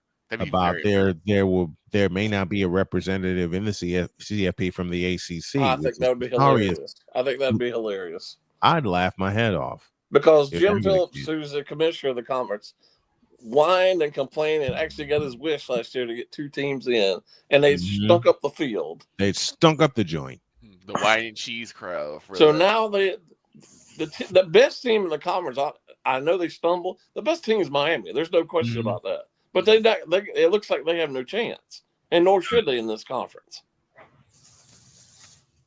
What happened to Georgia Tech, man? That was my upset kid. How about the fact their AD and I guess their president was part of this too, sold out and played that Georgia game in the Dome on Friday? That was just stupid. Right. And I know they signed a multi-year deal to play multiple games in the Dome. I get that. But don't play Georgia and Atlanta in the Dome. I'd swear they would play that at Bobby Dodd Stadium. If you watch the game, it was all red. It was. Like it's going to be all red Saturday. Well, it's literally going to be all red Saturday with who's playing. With Alabama and Georgia playing. And then Georgia Tech ran into a bulldog wall, and they only scored 9 points. To me, the best two teams in the ACC are Miami and Georgia Tech. Yes, that should be your ACC championship. That's just my eye test. That should be your ACC championship game. But Georgia Tech and Miami choked the last couple of weeks and lost a bunch of games they shouldn't have lost. Mm-hmm. And Miami did that, 4, 5, 6 weeks ago, whenever it was. Yeah, they choked. They choked badly. And of course, we're going to have a team who the arrogance university looks like they're going to get in. Notre Dame, I mean, because they refuse to join a conference. Yeah, they've sealed their ticket to the college football playoff. And I said it last year, and I'll say it again this year. And MC Wars has joined us via YouTube. Tell me how this happened, that Notre Dame gets to be the wildest of the wild cards. I lost my train of thought for a moment. For 2 consecutive years, this 12-team playoff is going on. How many other teams would have lost their first 2 games and had any chance at this? Nobody. None. I mean, nobody had because but they. It doesn't matter who's on any committee. They want Notre Dame in there. It's obvious. It is. And Notre Dame. Jay, it's like I said earlier. It used to be Notre Dame get in a conference so that you can make the playoff. Now it is these teams get out of a conference, go independent, and you have way more of a shot to get in if you're not in a conference. But how about have the guts within NCAA to force them to be in a conference like every other team in the country? Why won't they do that, though? They won't do it. Why won't they do it? They're gutless. Why won't they besides the fact of being gutless, why won't they force Notre Dame to be in a conference? There's no other reason why, is they're gutless. Because Notre Dame makes more money. Because Notre Dame makes more money than any other school. That's why. True. That's the only reason. And that broadcast, NBC and Peacock are paying Notre Dame out the nose to have their games, and they don't want to give that. They don't want to give that up.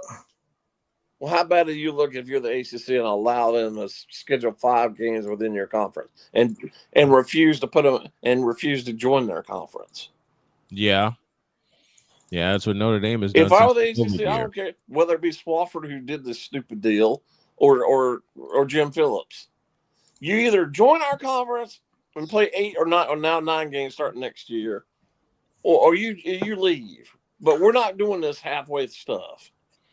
Well, that says it about all the other sports at Notre Dame. I mean, that's if the ACC made that deal because they thought, hey, if Notre Dame is in our conference for basketball, if they're in our conference for baseball, if they're in our conference for all these, maybe when the NCAA forces people to go to conference, maybe they will come to our conference. Well, and they're not going to. And they're not, but they're not thinking like we are, where force Notre Dame to do it. The NCAA is like, nah, we're not doing that. Right. And neither Jim Phillips nor John Swofford has the balls to do it. True. Damian Hernandez, doggone it. With a question.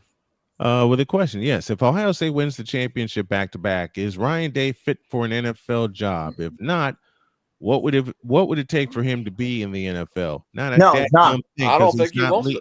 I don't think he wants to. He's not leaving Columbus. No, no way. He's not leaving. Why would he want to leave Columbus? He's got it made. With the success he's having now. Yep, he's got unlimited resources. He's working off of a championship. He's the number 1 seed unless Indiana pulls an upset on Saturday. He's going to be guaranteed the number 1 seed. I'm glad you mentioned that. But how bad is it going to look Saturday when the ACC and Big Ten championships are played simultaneously? What ratings are going to be higher than the other one? Well, it's the Big Ten title that's going to have higher ratings. It's not even close. The Big Ten title is going to have higher ratings. Maybe they could compete I don't know why Georgia and Alabama's championship game has to be played at 4 in the afternoon. They always play in the afternoon. It's always So the SEC is always 4 in the afternoon. Okay. Always. Okay. I can live with that. It's always. I can live with that. And then who's going to watch the ACC championship anyway? Well, not only that, the stadium's going to be at best half empty. 3/4 of the way empty. You got a 75,000 seat stadium. You got Virginia and Duke playing. Mm-hmm. Yeah, that's when you break glass on. That's the MC game you break glass on. MC Ward says Kirby Smart is the best coach in the nation, and he wouldn't leave. So I doubt Ryan Day would leave. Ryan Day's not going anywhere. Ryan Day is not going in. Ryan Day is set. Well, you also look at what Ryan Day has been able to do. I mean, last year he was able to bring in Chip Kelly, a great college football coach and an NFL offensive coach. Now he's fired. So what does he do? So what does he do this year? He brings in Matt Patricia, an NFL defensive coach, to coach. He's not going to be able to do that at the NFL. He's not going to be able to get. And he's not going to be able to get these guys next to him that are going to be so much better than everybody else. Right. How'd that work out in Columbus last year? He goes to the Raiders. Goes to the Raiders and gets fired. Yep. Well, I think a college will wind up picking him up again. Oh, I'm sure he probably will, but still. Now, let's get to the pair of elephants in the room. One named Lane, the other named Kiffin. Lane Kiffin. There's a pair of elephants in the room. You mean the hypocrite that he is? The hypocrite that he is, yes. Absolutely. Oh, Jay, I'll start with you. He sat there Friday and told Taylor McGregor on the field that he had not made up his mind, which was a bold-faced lie. It is. And then he says, we'll make a decision Saturday morning. Well, that dragged on the Sunday morning. And he wanted to make a soap opera out of this. He did. And I bet you lie. And I bet you any kind of money he had his decision a month ago. Oh, he's done for a long time. He was going there. So you're saying that Lane Kiffin pulled a LeBron James on everybody. Mm-hmm. He wanted to milk this everything he could. And then sat up there. Sorry, I almost threw up there. I heard LeBron James. I'm sorry. The typical response is, and I'm sorry if anybody out there is religious, but I'm sorry. Everybody's response, especially with the college football coaches up here, I prayed on it, and God told me I needed to go to LSU. That's bull crap. It is. That's just bull crap. He's known for a long time, as you said, Jay, that he was going to LSU. Why didn't he just make it a thing just say it out loud? He's pretty much known since Brian Kelly got fired that he was going to go to LSU. He was going to LSU. And he doesn't understand why one of his rival schools doesn't want him to coach in the college football playoff. And then sat up there last night and says, well, I understand why he wouldn't do it. I really do. That's what I said. It's the decision, just like LBJ. He said, it came to me in a dream, like on the 11th hour. Like, you knew you weren't staying in Cleveland. Man, get out of here. Victor, why are we talking? Because I'm bringing the likeness of both these things. Why do we got to talk about hemorrhoids, dude? Why do we got to talk about hemorrhoids? You're not listening to me, dog. I'm saying there's a commonality between these two individuals. They knew from jump they're not staying where they were. Right. He made a reference to his dad yesterday and said that, my dad he had 17 different jobs. Was that a badge of honor? Right. The thing is that they knew from jump they weren't staying, but they wanted the media attention to follow them. Yep. So the media was stupid enough to give it to them. Not just the media attention. The zeros kept going on that contract. The more he pushed this thing along, another zero came at the end. At the end of that contract. Yep. The more he waffled, the more money he was. The only thing that I could see why he would leave is it's because it is much easier to recruit at LSU than Ole Miss in football. There's no doubt about it. Fair. But so what does Ole Miss do for a coach? So what does Ole Miss do for a coach going into the playoff? They already have one. The timing. The timing. They moved up their OC. Okay. No, DC. It's terrible. They moved up their DC. Okay. DC. He's already been named the full-time coach. Oh, he has been. Yeah, they've already announced the head coach. Yeah. Okay. It's just. What's the definition? What's the definition of insanity? Pete Golding is his name. Pete Golding. Doing the same Pete thing. Golding. Congrats to Pete Golding. Listen, it just flat gets on my nerve when a coach is committed to a school and another school is flirting with him. Right. And he won't finish the season with his original school. His own conference. His own. How much of that was a school decision, though? How much of that was a school decision? Well, that I understand. On Ole Miss's part, I get why they don't want him to coach. I totally understand that. Yeah. But in terms of him, why are you jumping ship to one of your biggest rivals?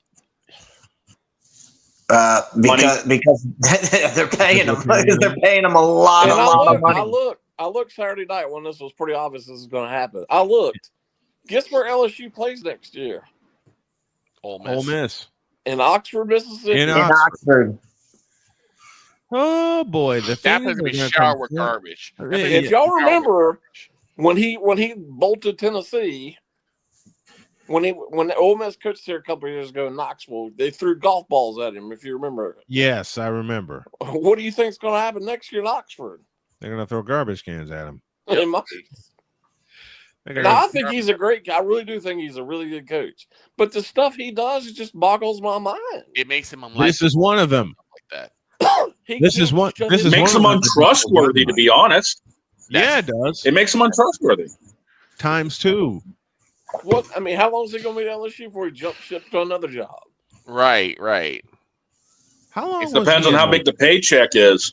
How long was he at Ole Miss? 3 years? 6. 6 years. Yeah, he was there for a long time. 6. My God. And then you jump ship to one of your biggest rivals. Yep, and then you do that. And you leave Ole Miss, which is excited as all get out in the cold. Yep. Just as they were going to the playoff. He pulled the Hulk. If we don't want to, you're the 6th ranked team in the country. You're going to the playoffs, and you're going to jump ship. Right. If you don't want to use LBJ, then just say he pulled the Hulk Hogan and became the third man. Became the third man. Yeah. What you talking about, brother? I mean, the fact that he stood behind it for 6 years, and then when they're like on the cusp, he pulls the rug on her and says, "Oops, I'm leaving." Mm-hmm. Oh man, Napoleon with this comment: insanity is being a Raiders fan, hoping this year will be the year they win the Super Bowl. No, that's a Cowboys fan. You did. Shut up, Victor. You took the exact joke. No, I'm actually looking ahead towards what's predicted to be the playoff rankings. Ole Miss is sitting 6th. They'd be taking on number 11, which would be Virginia. Oh God. Well, you better hope Virginia wins Saturday, or that's not going to happen. Trinidad, if Virginia wins Saturday, and that winds up being the matchup, Trinidad Chambliss is going to have a field day. And by the way, get this. Get this.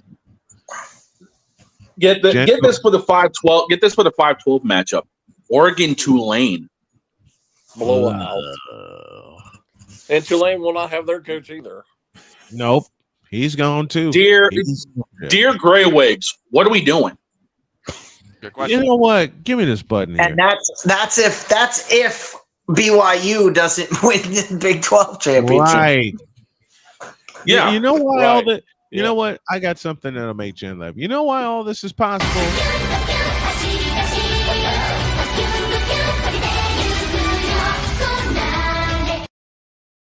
We're just blaming Gold Ship for everything now. It. I love it.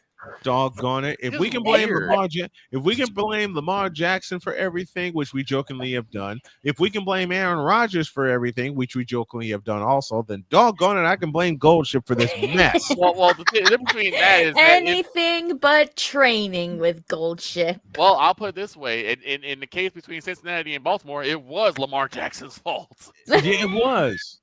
What has happened, Jay? What has happened to Lamar Jackson? It just they were talking about this last night. I mean, it just seems like he's afraid to run now. Right, he's afraid to do anything in a quarterback position. I mean, he couldn't.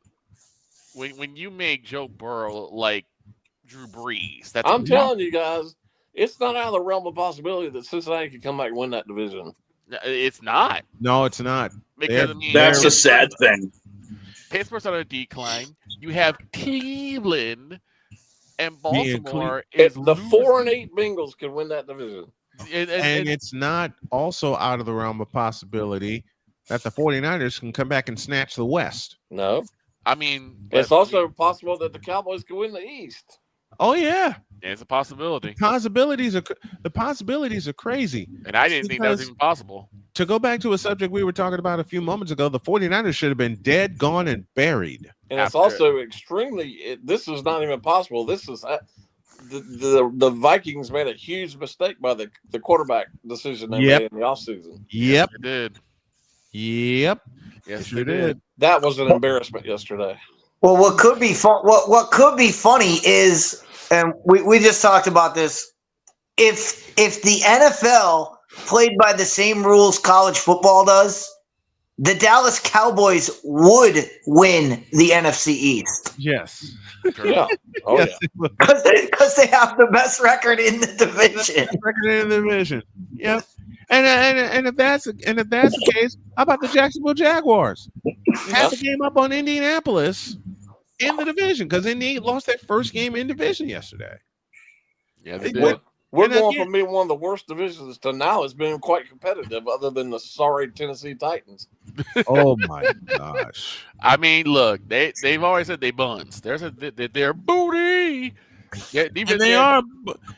Their star quarterback, the guy that they picked number 1 overall, has said, "I'm gonna keep it a buck. We're booty.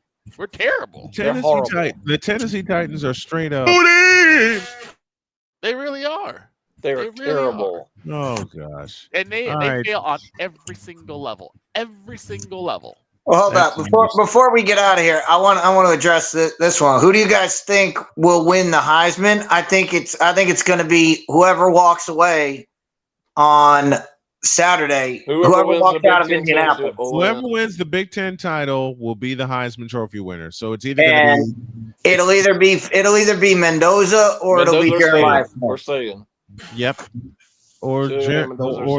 Although my pick would be Pavia, but he's not going to win.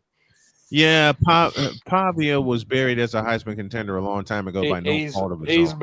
He and Clark Lee both have made a terrible team a really, really good competitive team now. Vanderbilt is going to miss Diego Pavia. The bigger question is, does it really matter who wins the Heisman now? No, but no. It doesn't. It's an irrelevant award. They made that clear last year. Is college football going to do what they should be doing tonight, which is the deadline, by the way, and expand the playoff next year to 16 teams, which I doubt they will. I doubt it. Let's be honest. The Heisman hasn't come the new Grammys of the sports world. Victor will have musings on that tomorrow. Victor have musings on that tomorrow. We got a whole bunch of more musings tomorrow. We got to get out of here. Jay Spivey joins us as he does every single Monday. Thank you, brother. Appreciate you. All right, guys. Take care.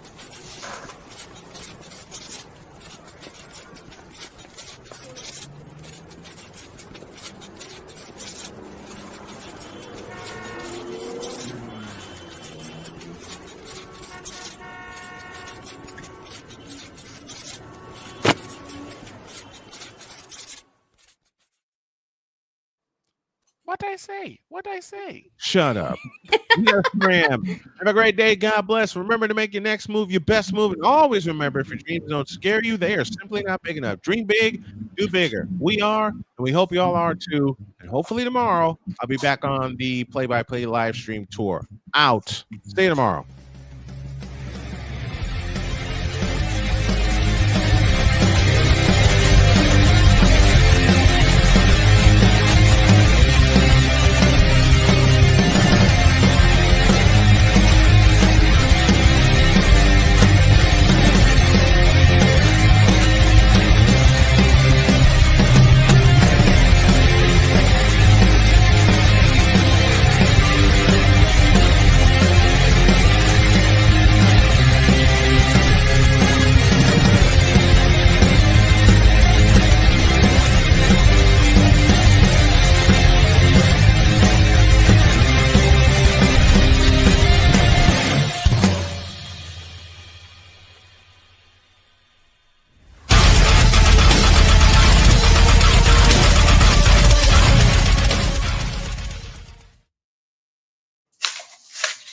Our picks go left.